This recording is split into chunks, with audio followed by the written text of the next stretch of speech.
Thank you, sir. On this happy occasion, as we have our beloved Prime Minister in our midst, may I request Honorable Union Minister Kishan Reddy Garu to present his welcome address.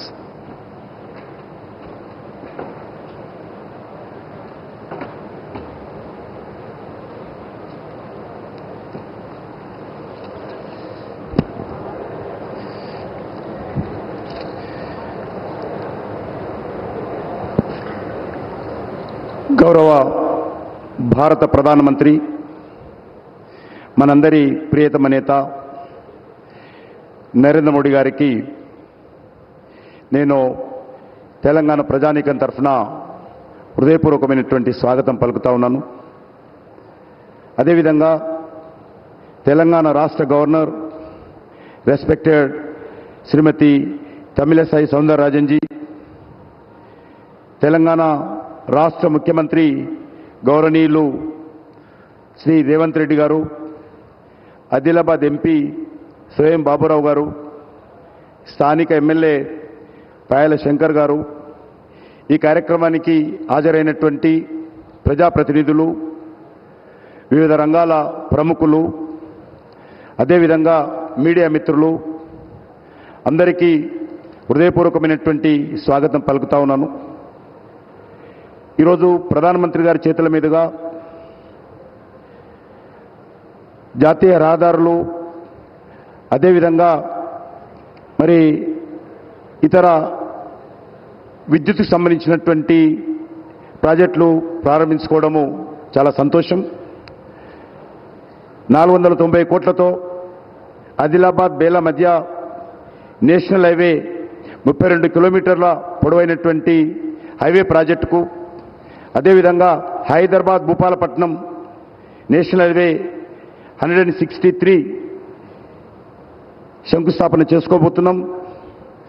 అదేవిధంగా రామగుండంలో తెలంగాణ ప్రజలకు తెలుసు, గతంలోనే 800 మెగావాట్ల ప్రాజెక్టుకు ప్రధానమంత్రి గారు తమ చేతుల మీదనే గతంలో ప్రారంభించడం జరిగింది.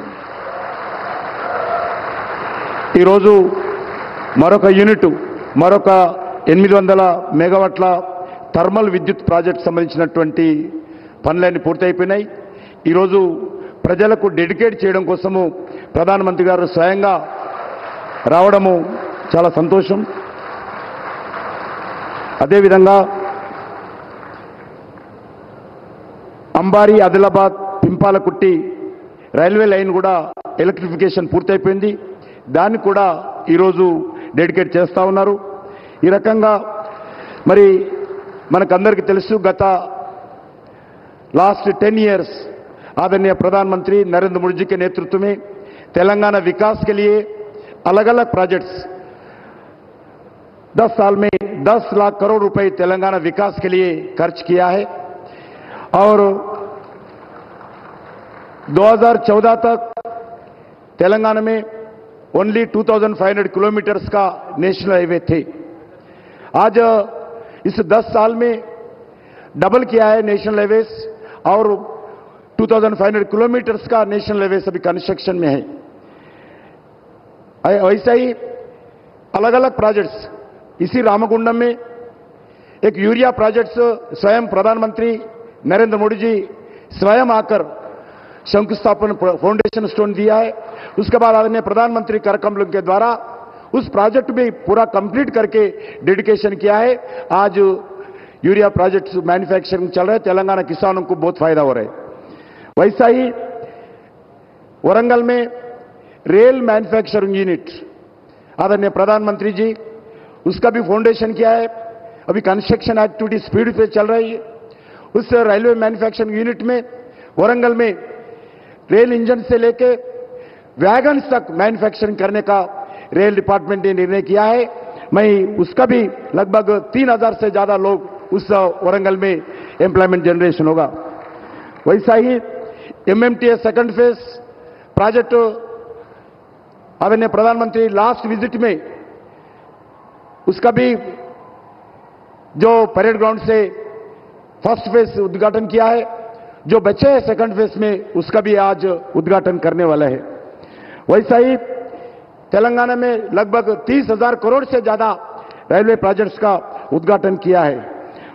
वैसा ही आदिलाबाद से लेकर जो रेलवे स्टेशन निर्मल अलग अलग जगह से ये रेलवे जाने के लिए भी आज प्रधानमंत्री जी के नेतृत्व में उसका भी काम शुरुआत हुआ है। तेलंगाना से 3 वंदे भारत ट्रेन, एक सिकंदराबाद टू वैजाग, दूसरा श्री वेंकटेश्वर स्वामी तिरुपति के लिए, तीसरा बेंगलुरु के लिए भी उसका हुआ है। उसके साथ साथ जो तेलंगाना विकास के लिए नरेंद्र मोदी जी सरकार पूरा कमिटमेंट के साथ काम कर रही है। जो तेलंगाना में हर विषय पर केंद्र सरकार साथ देंगे, साथ आने वाले दिन में भी आगे बढ़ाएंगे। उसमें ही लगभग 40 रेलवे स्टेशंस अमृत भारत के द्वारा जो रेलवे स्टेशन से डेवलप विकास कर रही है। उसके साथ साथ मेट्रो రైల్ के लिए भी वेबिलिटी गैप फंडिंग दिया है। ఈ రకంగా అన్ని రకాల ప్రాజెక్టులు డెవలప్మెంట్ కోసం నరేంద్ర మోడీ గారి ప్రభుత్వం కమిట్మెంట్ పనిచేస్తూ ఉంది।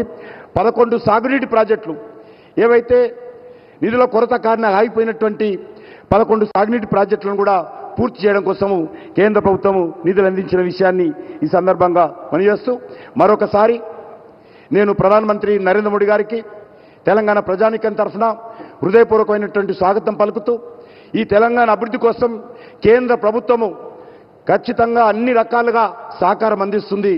అది ఏ ప్రభుత్వం చూడకుండా, అది కాంగ్రెస్ పార్టీ ప్రభుత్వం కానీ లేక మరో పార్టీ ప్రభుత్వం కానీ చూడకుండా తెలంగాణ డెవలప్మెంట్ మనకి ఇంపార్టెంట్ కాబట్టి రాజకీయాలు ఎన్నికలప్పుడే ఉంటాయి। ఎన్నికల తర్వాత అందరము ఈ యొక్క దేశం అభివృద్ధి కోసం, ఈ రాష్ట్ర అభివృద్ధి కోసం ప్రజలకు సౌకర్యాలు కలిగించే దిశలో అందరం కలిసికట్టుగా ఈ రాష్ట్రానికి, దేశానికి, దేశంలో ఉన్నటువంటి ప్రజలకు మేలు చేయాల్సిన బాధ్యత మనమందరిపైన ఉన్నదని ఈ సందర్భంగా మనవి చేస్తూ సెలవు తీసుకుంటున్నాను।